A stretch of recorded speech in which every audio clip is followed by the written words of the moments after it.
Today in this video we are going to talking about how you can avoid foreign transaction fees on Chase credit card. So as you know, there are different types of credit card available in the market, and they have different types of fee structure and reward programs. So you can avoid foreign transaction fees by using these simple methods, like apply a credit card with no foreign transaction fees. As you know, Chase have approx like 30 to 35 credit cards.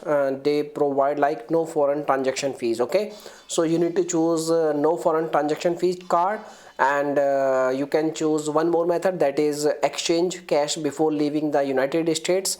This is also one option, and you can also open a bank account with no foreign transaction fees. This is also an option, and there is one more option, last one, that is shop online with international merchants that accept US currencies. Okay, so these are the four methods by which you can avoid foreign transaction fees.